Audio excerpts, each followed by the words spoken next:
చంద్రబాబుకు మతి చెడిందని మంత్రి అంబటి రాంబాబు విమర్శించారు. ఎందుకు చంద్రబాబు నాయుడు ఒక చోట పోటీ చేయలేకపోతున్నారంటూ నిలదీశారు. చంద్రబాబు నాయుడు, నారా లోకేష్లు రాబోయే ఎన్నికల్లో ఒక చోటు నుంచి పోటీ చేయగలరా అని ప్రశ్నించారు. టీడీపీ, జనసేన పార్టీలను నామరూపాలు లేకుండా చేస్తామని హెచ్చరించారు. చంద్రబాబు మతి స్థిమితం లేకుండా కామెంట్స్ చేస్తున్నారని మంత్రి అంబటి రాంబాబు వ్యాఖ్యానించారు. వైసీపీ అభ్యర్థుల మార్పుపై అనవసరపు కామెంట్స్ చేస్తున్నారని మండిపడ్డారు. ఎందుకు చంద్రబాబు సింగిల్గా పోటీ చేయలేకపోతున్నారని, చంద్రబాబు, లోకేష్లు సింగిల్గా పోటీ చేయగలరా అని సవాల్ విసిరారు. చంద్రబాబు, పవన్ పార్టీలను కాలగర్భంలో కలిపేయాలనేదే మా వ్యూహమని మంత్రి చెప్పారు. చంద్రబాబు రాజకీయ అరంగేట్రం కాంగ్రెస్ పార్టీలో అప్పుడు చంద్రగిరిలో ఓడిపోయాడు. కుప్పంలో ఇప్పుడు ఓడిపోతాడని పోటీ చేయడేమో అని ఆయన అన్నారు. రిమాండ్ తర్వాత చంద్రబాబు మతి భ్రమించిందా అంటూ ఎద్దేవా చేశారు. చంద్రగిరిలో నీకు ఎన్టీఆర్, మంగళగిరిలో లోకేష్కు జగన్ దెబ్బ కొట్టారని ఆయన అన్నారు. 2024 ఎన్నికల తర్వాత టీడీపీ భూస్థాపితం అవుతుందన్నారు.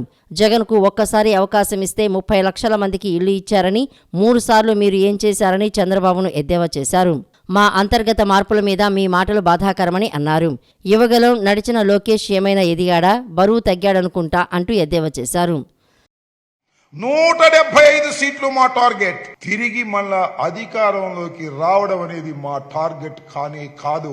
ఒక్క సీటు కూడా మీ కలయికకు చంద్రబాబు నాయుడు గారు, పవన్ కళ్యాణ్ కలిసి పోటీ చేసి వస్తే మీ ఇద్దరిని కూడా తుక్కుగా ఓడించి 2 పార్టీలను కాలగర్భంలో కలిపే విధంగా చెయ్యాలనేటువంటి ఒక వ్యూహంతో మేము వస్తున్నాం.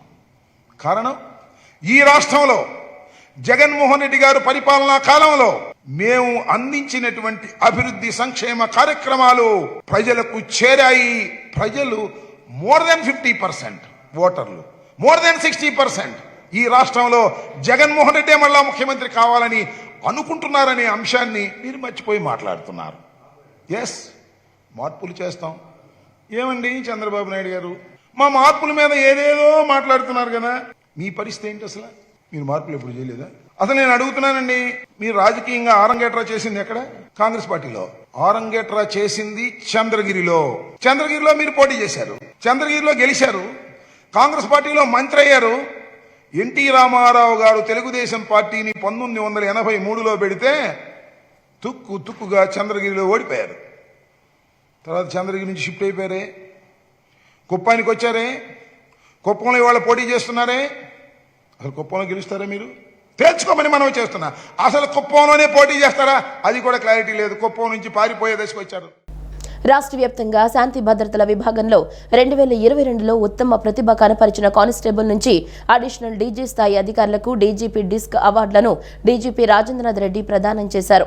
15 మంది ఎస్పీలు గోల్డ్ మెడల్, 56 మంది కానిస్టేబుల్ నుంచి ఐపీఎస్లు సిల్వర్ మెడల్స్, 5 మంది డీఎస్పీలు, ఏఎస్ఐలకు బ్రోంజ్ మెడల్స్ అందించారు. క్షేత్రస్థాయిలో ఎన్నో ఒడిదుడుకులను ఎదుర్కొంటూ ప్రజలకు మెరుగైన సేవలు అందించేందుకు అహర్నిశలు కృషి చేస్తున్న సిబ్బందికి ప్రోత్సాహకరంగా ఉండేందుకే ఈ అవార్డులను అందించడం జరిగిందని ఆయన వెల్లడించారు. 2022లో రాష్ట్ర వ్యాప్తంగా క్షేత్రస్థాయిలో శాంతి భద్రతల విభాగంతో పాటు దిశ కన్వెన్షన్ బేస్డ్ పోలీసింగ్లో ఉత్తమ ప్రతిభ కనపరిచిన జిల్లా ఎస్పీలు, డీఐజీలు, ఐజీలు, అడిషనల్ డీఐజీలను గుర్తించి వారు అందించిన సేవల అర్హత ఆధారంగా 65 మందికి director general of police DGP disc అవార్డులను, మెడల్స్ను డీజీపీ రాజేంద్రనాథ్ రెడ్డి ప్రదానం చేశారు. నిన్న మంగళగిరి పోలీస్ ప్రధాన కార్యాలయంలో డీజీపీ 15 మంది ఎస్పీలకు గోల్డ్ మెడల్, 56 మంది కానిస్టేబుల్ నుండి ఐపీఎస్లు సిల్వర్ మెడల్స్, 5 డీఎస్పీలు, ఏఎస్ఏలకు బ్రోంజ్ మెడల్స్ను అందజేశారు. పోలీసు శాఖలోని వివిధ విభాగాలైన అవినీతి నిరోధక శాఖ, CID, Greyhounds, octopus, vigilance and enforcements, intelligence, AP SP battalions, special enforcements bureau, SEB విభాగాల్లో కూడా ఉత్తమ ప్రతిభ కనపరిచిన సిబ్బంది వివరాలను సేకరించడం జరుగుతుందన్నారు. త్వరలోనే వారికి కూడా director general of police DGP disc అవార్డులను అందజేయడం జరుగుతుందని వెల్లడించారు. క్షేత్రస్థాయిలో ఎన్నో ఒడిదుడుకులను ఎదుర్కొంటూ ప్రజలకు మెరుగైన సేవలు అందించేందుకు అహర్నిశలు కృషి చేస్తున్న సిబ్బందికి ప్రోత్సాహకరంగా ఉండేందుకే ఈ అవార్డులను అందించడం జరుగుతుందని డీజీపీ పేర్కొన్నారు. టీడీపీ నేత నారా లోకేష్ చేపట్టిన యువగళం పాదయాత్ర ముగింపు దశకు చేరుకుంది. దీంతో ముగింపు సభను భారీ ఎత్తున ఏర్పాటు చేస్తోంది టీడీపీ. యువగళం ముగింపు సభకు రావాలని జనసేన అధినేత పవన్ కళ్యాణ్ టీడీపీ ప్రత్యేకంగా ఆహ్వానించింది. కానీ సభకు రాలేనని జనసేనాని పవన్ కళ్యాణ్ తెలిపారు. తనకు 20న వేరే కార్యక్రమాలు ఉన్నాయని, కాబట్టి రాలేనని టీడీపీ నేతలకు సమాచారం ఇచ్చారు. టీడీపీ జాతీయ ప్రధాన కార్యదర్శి నారా లోకేష్ యువగళం ముగింపు కార్యక్రమానికి తాను హాజరు కాలేనని జనసేనాని పవన్ కళ్యాణ్ ప్రకటించారు.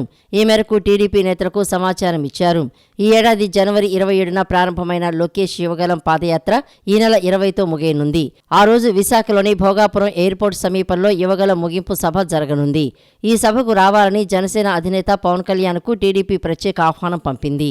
అయితే ఆ రోజు తనకు ముందుగా నిర్ణయించుకున్న వేరే కార్యక్రమాలు ఉన్నాయని, అందుకే కార్యక్రమానికి హాజరు కాలేనని తెలియజేశారు. టీడీపీ జనసేన ఉమ్మడి మేనిఫెస్టో విడుదల కార్యక్రమానికి తప్పకుండా వస్తానని చెప్పారు.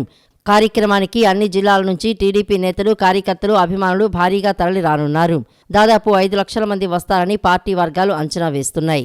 ఈ క్రమంలో 7 ప్రత్యేక రైళ్లు కూడా ఏర్పాటు చేసినట్లు సమాచారం. ఈ సభకు తొలుత టీడీపీ అధినేత చంద్రబాబు, జనసేనాని పవన్ కళ్యాణ్ హాజరవుతారని అందరూ భావించారు.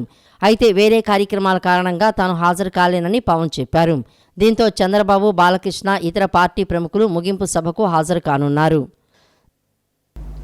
విద్యా ప్రమాణాలు గాలి కుదిలేసి విద్యా వ్యవస్థను సీఎం జగన్ రెడ్డి పాతాళానికి నెట్టేశాడని టీడీపీ పొలిట్ బ్యూరో సభ్యులు, శాసనమండలి మాజీ చైర్మన్ మహమ్మద్ షరీఫ్ అన్నారు. అంగన్వాడీ కేంద్రాలకు అందించే చిక్కీల కొనుగోలులో 200 కోట్లు, 8వ తరగతి విద్యార్థులకు అందించే ట్యాబ్ల కొనుగోలులో 221 కోట్లు కొట్టేశారని ఆరోపించారు.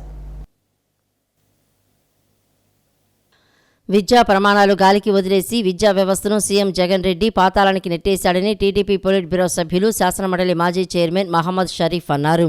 నిన్న టీడీపీ కార్యాలయంలో ఆయన మీడియాతో మాట్లాడుతూ 4.5 ఏళ్లలో జగన్ రెడ్డి రాష్ట్ర విద్యారంగంలో సాధించింది శూన్యమన్నారు. నాడు నేడు పేరుతో అవినీతికి పాల్పడి ఇంటర్ బోర్డుకు చెందిన కోట్ల రూపాయలు కాజేసి బోర్డుని జగన్ నిర్వీర్యం చేశాడన్నారు. 60,000 ఉపాధ్యాయ పోస్టుల్లో ఒక్క పోస్టు కూడా భర్తీ చేయలేదని, ఉపాధ్యాయులకు ఇచ్చిన సిపిఎస్ రద్దు హామీని విస్మరించి వారిని మద్యం దుకాణాల వద్ద కాపలా పెట్టారని అన్నారు. విశ్వవిద్యాలయాల వైస్ ఛాన్సలర్లుగా తమ పార్టీ, తన వర్గం వారిని నియమించి యూనివర్సిటీలను వైసీపీ కేంద్రాలుగా మార్చాడని ఆగ్రహం వ్యక్తం చేశారు. అంగన్వాడీ కేంద్రాలకు అందించే చిక్కీల కొనుగోళ్లలో 200 కోట్లు, 8వ తరగతి విద్యార్థులకు అందించే ట్యాబ్ల కొనుగోళ్లలో 221 కోట్లు కొట్టేశారని ఆరోపించారు.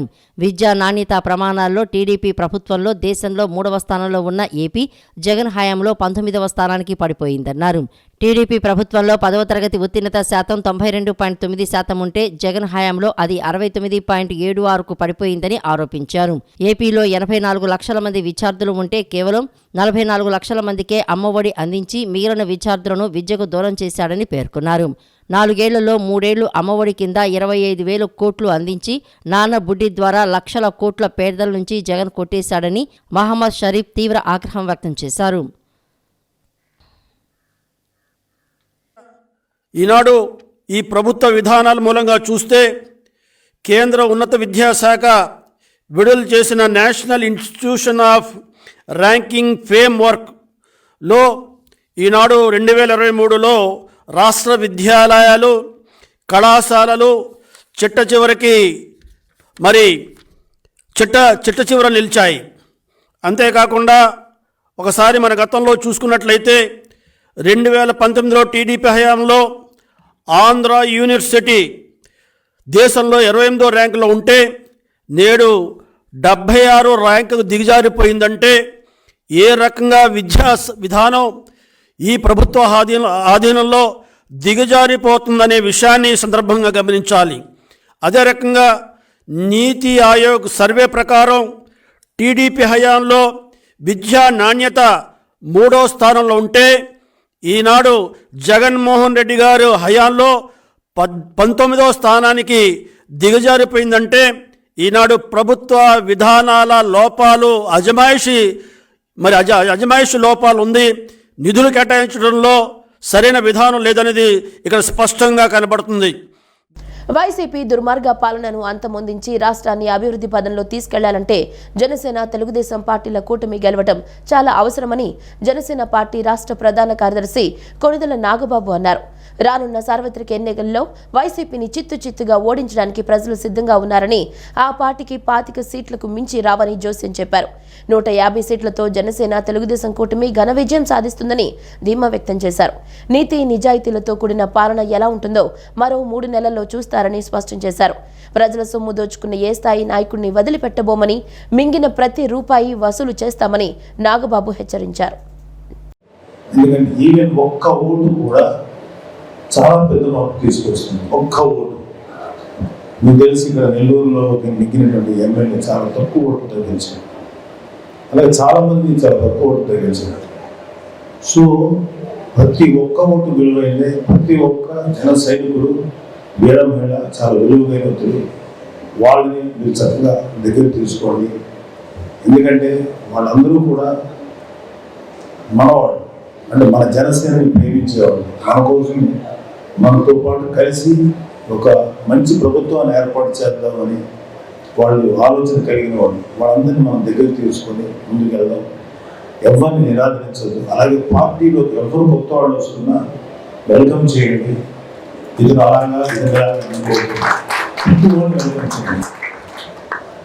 ఒక్క ఓటు తగ్గిన చాలా తీవ్రమైన పరిణామాలు ఉంటాయి. ఎందుకంటే ఒక్క ఓటు మిస్ అయినా ఒక వెధవ మనల్ని పరిపాలించాలి, ఒక దుర్మార్గం మనం పరిపాలించాలి.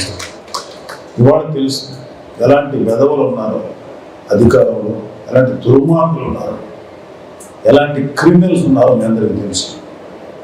జనసేనని పార్టీని పీటర్ పవన్ కళ్యాణ్ గారు ఒక గ్రేటెస్ట్ ఐడియాలజీతో పెట్టారు. క్రీడల్లో గెలుపోటములనేవి సహజమని, ఓటమికి కుంగిపోకుండా సరికొత్త ఉత్సాహంతో ముందుకెళ్లి మరిన్ని పథకాలను కైవసం చేసుకోవాలని ఎన్టీఆర్ జిల్లా జాయింట్ కలెక్టర్ సంపత్ కుమార్ అన్నారు. అండర్-19 బ్యాడ్మింటన్ మెగా టోర్నీలో విజేతలైన క్రీడాకారులు భవిష్యత్తులో అంతర్జాతీయ వేదికలపై సత్తా చాటి దేశానికి గుర్తింపు తేవాలని సూచించారు.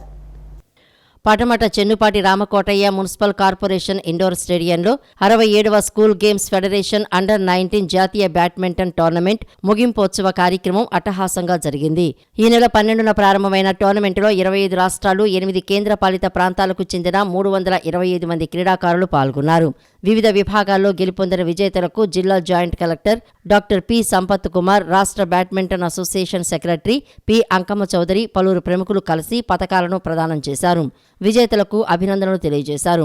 టోర్నమెంటులో విజయవాడ సీతారాంపురానికి చెందిన సిద్ధార్థ మహిళా కళాశాలలో ఇంటర్ సెకండ్ ఇయర్ చదువుతున్న టి సూర్య చరిష్మా బాలికల వ్యక్తిగత విభాగంలో తొలి స్థానంలో నిలిచారు. జాయింట్ కలెక్టర్ మాట్లాడుతూ విజయవాడ జాతీయ స్థాయి అండర్-19 బ్యాడ్మింటన్ టోర్నమెంటుకు ఆతిథ్యం ఇవ్వడం, టోర్నీ విజయవంతం కావడం ఆనందంగా ఉందన్నారు. మెగా టోర్నీలో విజేతలైన వారు భవిష్యత్తులో అంతర్జాతీయ వేదికలపై సత్తా చాటి దేశానికి గుర్తింపు తేవాలని సూచించారు. బాలికల విభాగంలో సత్తా చాటిన తెలుగు తేజం టి సూర్య చరిష్మకు ప్రత్యేక అభినందనలు తెలియజేశారు. ఆమె మరిన్ని విజయాలను సొంతం చేసుకోవాలని ఆకాంక్షిస్తున్నట్లు జాయింట్ కలెక్టర్ సంపత్ కుమార్ పేర్కొన్నారు. విద్య ద్వారానే అభివృద్ధి సాధ్యమని తల్లిదండ్రులు తమ పిల్లల్ని చదివించాలని రాష్ట్ర ఎస్టీ కమిషన్ సభ్యులు వడిత్య శంకర్ నాయక్ సూచించారు. సంక్షేమ అభివృద్ధి పథకాలను ప్రతి గిరిజన లబ్ధిదారుడు సద్వినియోగం చేసుకోవాలన్నారు. గిరిజనుల సంక్షేమం అభివృద్ధికి కమిషన్ అండగా ఉంటుందని స్పష్టం చేశారు.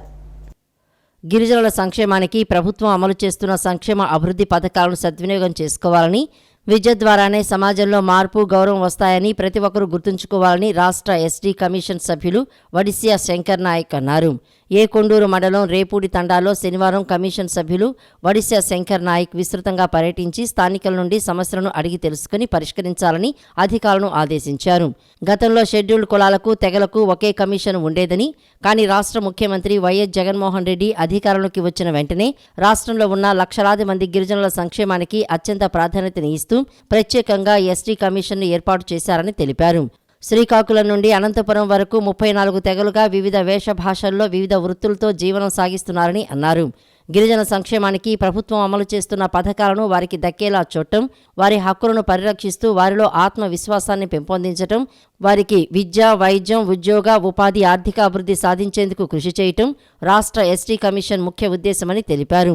షెడ్యూల్డ్ తెగల సంక్షేమానికి రాష్ట్ర ప్రభుత్వం వేలాది కోట్ల రూపాయలు ఖర్చు చేస్తోందని, అర్హులైన ప్రతి ఒక్కరికి సంక్షేమ ఫలాలు అందించినప్పుడే ప్రభుత్వ ఆశయం నెరవేరుతుందని అన్నారు. ఏ కష్ట నష్టం వచ్చినా గిరిజనులకు కమిషన్ అండగా ఉంటుందన్నారు. కూడా అంటే ఎస్టిమేట్ వేసి దాన్ని ప్రభుత్వానికి ప్రపోజల్స్ పంపించి అది కూడా ఎంత వీలైతే అంత తొందరగా మరి గ్రామ ప్రజలకి అందుబాటులో తీసుకొని రావడానికి తగిన చర్యలు తీసుకుంటామని కూడా వారు చెప్పడం జరిగింది. కమిషన్ కూడా దీన్ని ఇమీడియట్గా ఈ సమస్యను కూడా పరిష్కరించాలని కూడా వారికి ఆదేశించడం జరిగింది. అంతేకాకుండా ఇక్కడ ఫారెస్ట్ భూముల సమస్యలు కూడా ఉన్నాయి. ఎందుకంటే ఇక్కడ ROFR భూములు కాబట్టి దానికి forest department, revenue and tribal welfare అంతా కూడా కలిసి మరి దాని మీద ఒక కమిటీ లాగా ఏర్పడి దాన్ని కూడా చూడాల్సినటువంటి అవసరం ఉంది. ఆ సమస్యని కూడా మరి ఈ మండలంలో దాదాపుగా 600-700 ఎకరాలు అలాంటి భూములు కూడా ఉన్నాయి. గిరిజనులు సాగులో ఉన్నారు, కానీ వాళ్ళకి భూమి మీద ఎలాంటి హక్కులు లేవని కూడా ఇవాళ కమిషన్ దృష్టికి వచ్చింది. ఆ సమస్యను కూడా త్వరితగతిన పరిష్కరించమని కూడా ఇవాళ మా ట్రైబల్ వెల్ఫేర్ జిల్లా అధికారి అయినటువంటి రుక్మానందయ్య గారికి కూడా ఆదేశించడం జరిగింది. అమరావతి ఉద్యమానికి 4 ఏళ్లు నిండిన సందర్భంగా రాజధానిని రాక్షస ప్రభుత్వం నుంచి కాపాడే పోరాటం చేసిన వారికి ఉద్యమాభినందనలు అని టీడీపీ పొలిట్ బ్యూరో సభ్యులు మాజీ మంత్రి నక్కా ఆనందబాబు అన్నారు. ప్రజా రాజధాని అమరావతిని తన మూర్ఖత్వంతో జగన్ రెడ్డి సర్వనాశనం చేశారని మండిపడ్డారు. రాజధాని రైతులకు కౌలు చెల్లించలేని అసమర్థుడు 3 రాజధానులు కడతాడా అని దుయ్యబట్టారు. అమరావతి విధ్వంసానికి జగన్ పాల్పడి 4 ఏళ్లయిందని తెలుగుదేశం పార్టీ పొలిట్ బ్యూరో సభ్యులు నక్కా ఆనందబాబు గుర్తు చేశారు. ఏపీని సీఎం జగన్ కామెడీ రాష్ట్రంగా మార్చారని ఆయన మండిపడ్డారు. ఏపీకి రాజధాని ఏది అంటే చెప్పలేని పరిస్థితి ఉందని విమర్శించారు. CM Jagan and team Dandupalyam gang లాగా తయారై అమరావతిని దోచేశారని నక్కా ఆనంద్ దుయ్యబట్టారు. ప్రతిపక్ష నేతగా జగన్ ఆనాడు అమరావతిని స్వాగతించి అధికారం రాగానే మాట మార్చారని ఆనందబాబు విమర్శించారు. రాజధాని రైతులకు కౌలు ఇవ్వలేదు, కానీ 3 రాజధానులు ఎలా కడతారని నిలదీశారు. అమరావతి ఆంధ్రప్రదేశ్కున్న బ్రాండ్ను సీఎం జగన్ పాడు చేశాడని ఆగ్రహం వ్యక్తం చేశారు. 4 నెలల్లో తెలుగుదేశం అధికారంలోకి రాగానే అమరావతి నిర్మాణం జరిగి తీరుతుందని నక్కా ఆనందబాబు స్పష్టం చేశారు. సీఎం జగన్ అధికారంలోకి రాగానే అమరావతి ప్రాంతానికి ఓ కులానికి చెందింది అనే ముద్ర వేశారని నక్కా తెలియజేశారు. రాజధానిలో అన్ని రకాల కులాలకు చెందిన వ్యక్తులు ఉన్నారని పేర్కొన్నారు. అమరావతిపై హైకోర్టు, సుప్రీంకోర్టు అంటూ కోర్టుల చుట్టూ తిరుగుతున్నారని ఎద్దేవా చేశారు. తెలుగుదేశం అధికారంలోకి రాగానే యువతకు ఉపాధి మార్గాలు చూపించే విధంగా ముందుకు వెళ్తుందని తెలిపారు. అమరావతి రైతులు రాజధాని కోసం 4 సంవత్సరాలైనా మొక్కవోని దీక్షతో ముందుకు సాగుతున్నారని పేర్కొన్నారు. రైతుల ఉద్యమం వృధాగా పోదని పేర్కొన్నారు. సైకో పరిపాలనకు చరమగీతం పాడే రోజులు దగ్గర పడినట్లు నక్కా ఆనందబాబు పేర్కొన్నారు. రాజధానిని విశాఖకు తరలిస్తున్నానంటూ జనాల్ని మోసం చేస్తున్నారని నక్కా ఆనందబాబు పేర్కొన్నారు. అమరావతికి మద్దతు తెలిపాడు.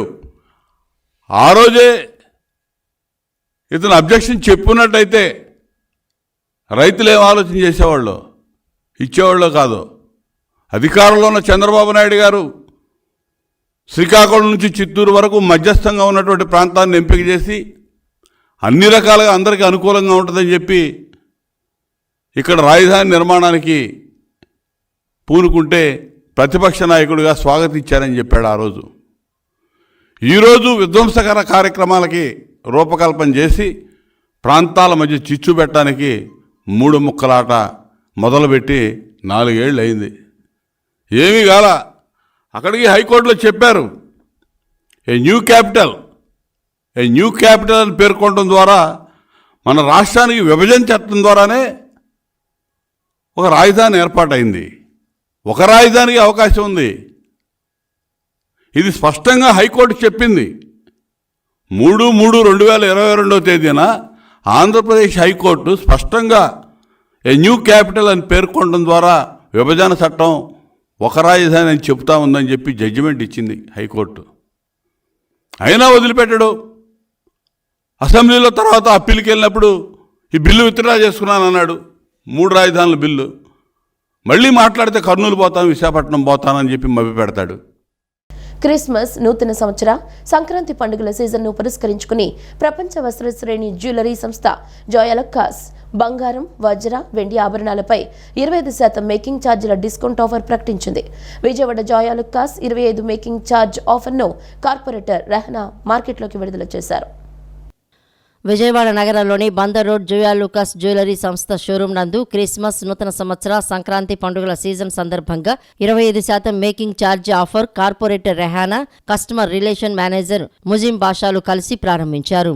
పండుగలు, మ్యారేజ్ సీజన్ సందర్భంగా జోయాలుకాస్ షోరూం నందు బంగారం, వజ్ర, వెండి ఆభరణాల కొనుగోలుపై ప్రకటించిన 25% మేకింగ్ ఛార్జ్ ఆఫర్ విజయవాడ నగరం చుట్టుపక్కల ప్రాంతాల కస్టమర్లు ఉపయోగించుకోవాలని కార్పొరేటర్ రెహానా కోరారు.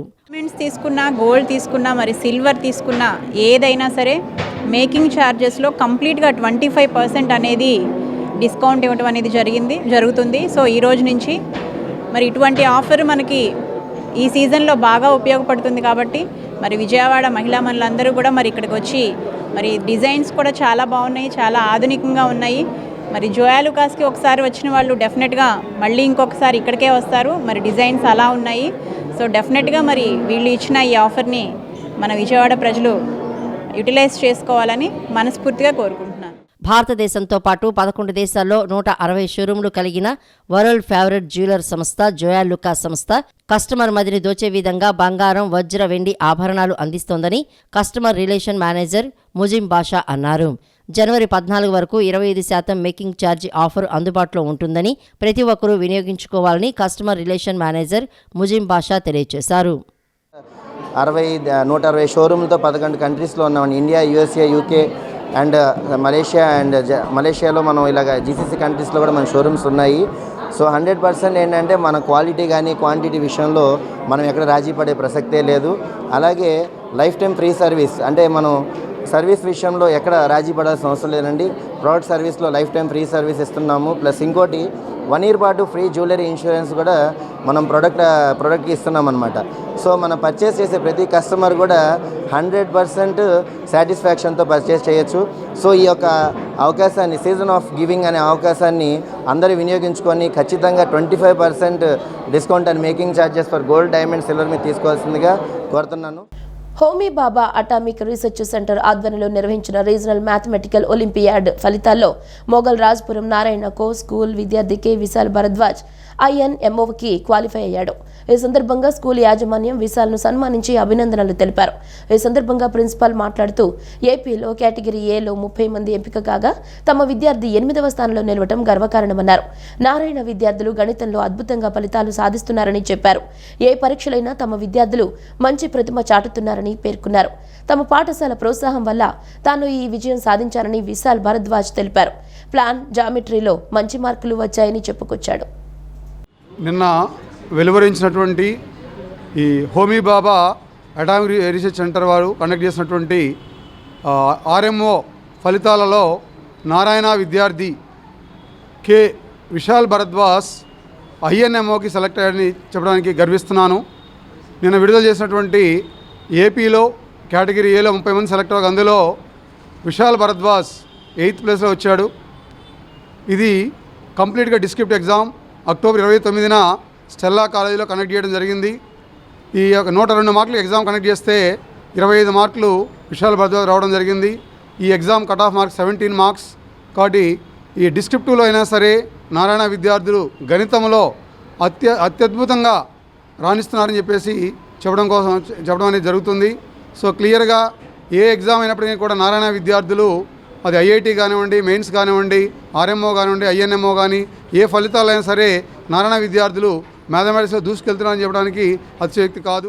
ఎగ్జామ్కి నేను ఫస్ట్ వాళ్ళు ఇచ్చిన మాడ్యూల్ని ఇంకా ప్రీవియస్ పేపర్స్ని బాగా చదివాను. అందులో ఉన్న chapters plane geometry, algebra, combinatorics, number system.